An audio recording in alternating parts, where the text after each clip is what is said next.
उमेश कुशवाहा जी क्या बोलेंगे, उनकी बातों का कोई दम नहीं। उनकी बातों को भारतीय जनता पार्टी कभी सीरियसली लेता है क्या? भारतीय जनता पार्टी के समर्थन से ही नीतीश कुमार जी बिहार में लगातार 18 वर्षों तक मुख्यमंत्री रहे हैं। उनकी औकात क्या है? बिहार के अंदर तीसरे नंबर की पार्टी है। उनकी अपने बल पर तो उनको एक एमपी जीतता नहीं है। आरजेडी यहाँ लोकसभा में 0 पर आउट है, एक भी सीट नहीं है।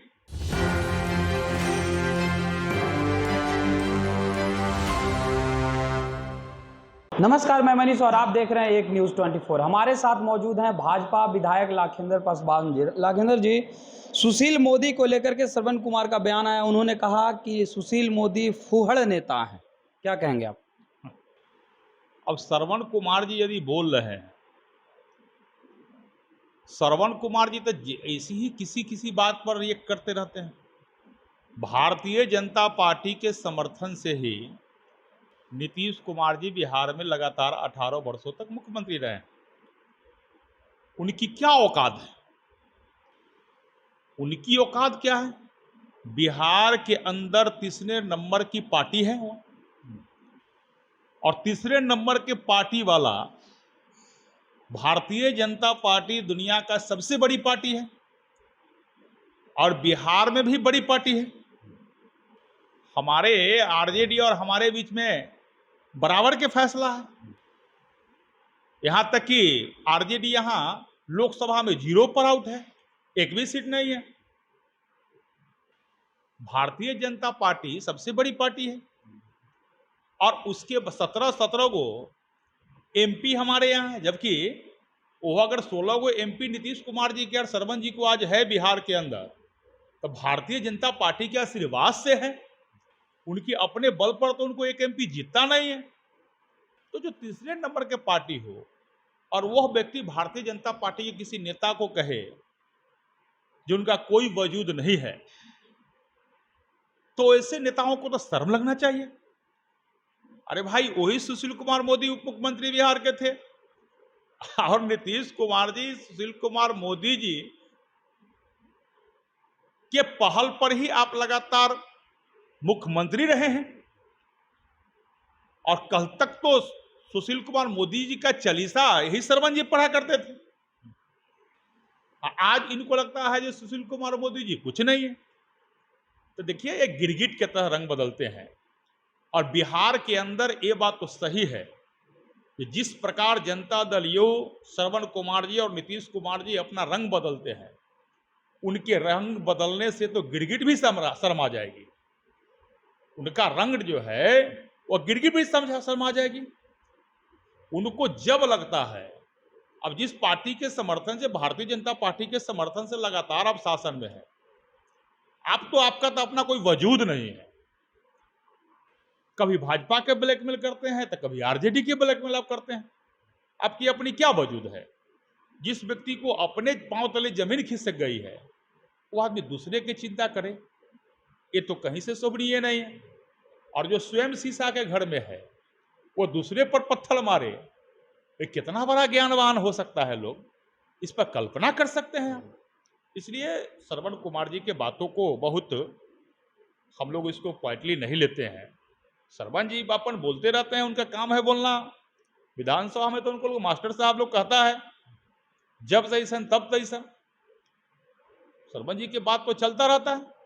इसलिए श्रवण जी कुछो से कुछो बोलते रहते हैं और ही पांव तले जमीन खिसक रही है लोगों को। अभी पार्टी के बचाए श्रवण कुमार जी बिहार सरकार के मंत्री हैं, माननीय मंत्री हैं। हम उनसे कहेंगे जो पहले अपनी पार्टी के बचा लीजिए।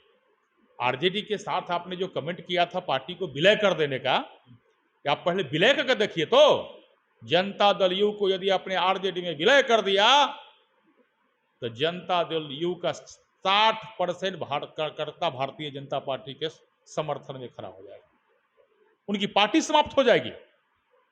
इसलिए श्रवण जी का बोलने का कोई बहुत बड़ा माने नहीं रखता। अगर अभी देखा जाए तो उमेश कुशवाहा जो जदयू के प्रदेश अध्यक्ष है, उन्होंने कहा कि आज भाजपा की जो स्थिति है उसके लेकर के कहीं ना कहीं नीतीश के वजह से हुआ है। नीतीश के कंधे पर अपना हाथ रख के आगे बढ़े हैं ये लोग। देखिए, उमेश कुशवाहा जी जिस समय से राजनीति शुरू किए हैं, उस समय से मैं भी राजनीति शुरू किया। उमेश कुशवाहा जी के घर मेरा ही प्रखंड में जंदाहा में है। हम दोनों आदमी एक ही प्रखंड से आते हैं। राजनीतिक दृष्टिकोण से दोनों आदमी बैचमेट हम हैं। 2001 में वो भी जिला परिषद चुनाव लड़े थे, हम भी चुनाव लड़े थे। एक बार वो भी विधायक हो गए, हम भी प्रथम बार विधायक। इसलिए उमेश कुशवाहा जी को मैं पूरी तरह जानता हूं। उमेश कुशवाहा जी क्या बोलेंगे, उनकी बातों का कोई दम नहीं। उनकी बातों को भारतीय जनता पार्टी कभी सीरियसली लेता है क्या? उमेश कुशवाहा जी के बातों के भारतीय जनता पार्टी के मंडल स्तर के कार्यकर्ता वो भी सीरियसली नहीं लेता है, तो हम लोग क्या उनके बातों को सीरियसली ले?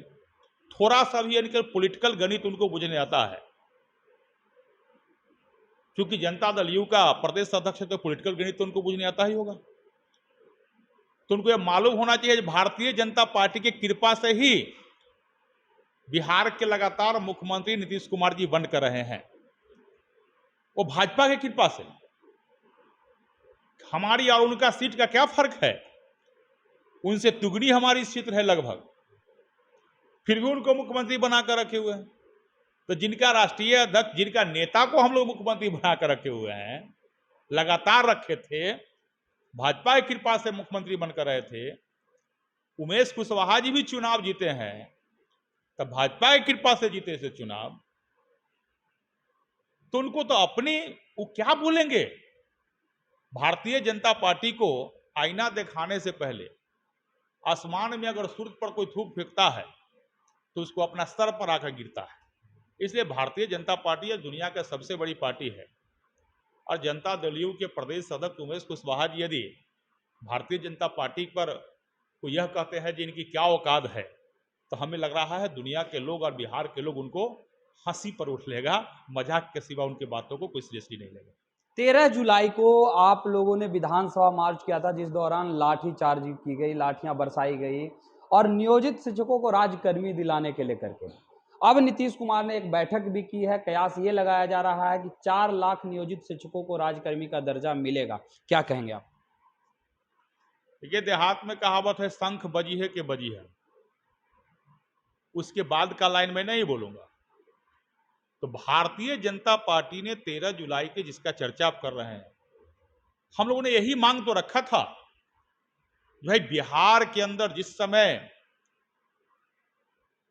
महागठबंधन की सरकार नीतीश कुमार जी आपने आरजेडी के साथ बनाया, तेजस्वी प्रसाद यादव जिस समय उप मुख्यमंत्री के शपथ ले रहे थे, तो उन्होंने कहा था ये कैबिनेट के प्रथम बैठक में प्रथम हस्ताक्षर से बिहार के 10 लाख बेरोजगार नौजवानों को नौकरी दे देंगे।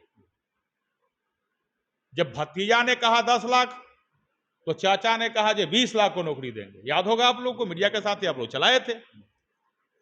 तो आप जो है एक बगल घोषणा कर दिए बिहार के नौजवानों को नौकरी देने के लिए, और जब बिहार के नौजवान आज से 4 साल पहले 2018 में 19 में जो शिक्षक का पात्रता पास किया, जो 1,70,000 करीब है, वो कहता है कि हमको तो शिक्षक के पात्रता तो बिहार सरकार और केंद्र सरकार के गाइडलाइन के अनुसार हमने पास कर दिया, जो शिक्षा नीति है, तो हम तो शिक्षक हैं, तो हमको बहाली तो करो।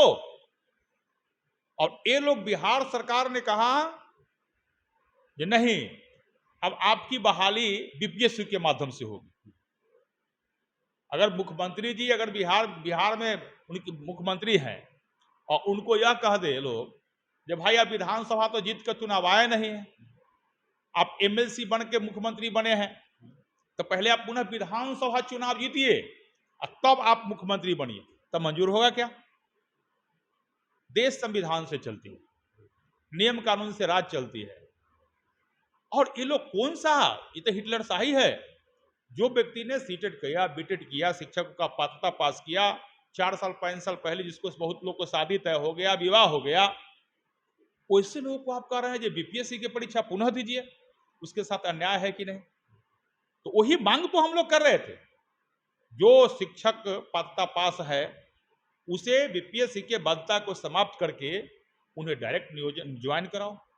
और जो बिहार के अंदर 4 लाख से अधिक नियोजित शिक्षक है, जो सामान्य काम का समान वेतन मांग रहे हैं, राजकर्मी का दर्जा मांग रहे हैं, उन्हें राजकर्मी का दर्जा दो, समान काम का समान वेतन दो।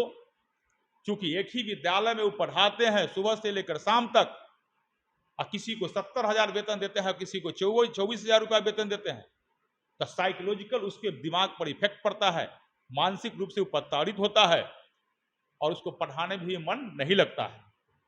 इसलिए समान काम का समान वेतन दो, राजकर्मी का दर्जा दो। जो बिहार के अंदर आशा बहनें आज रोड पर बैठी हुई है, कम से कम 25,000 रुपया का वेतन दो।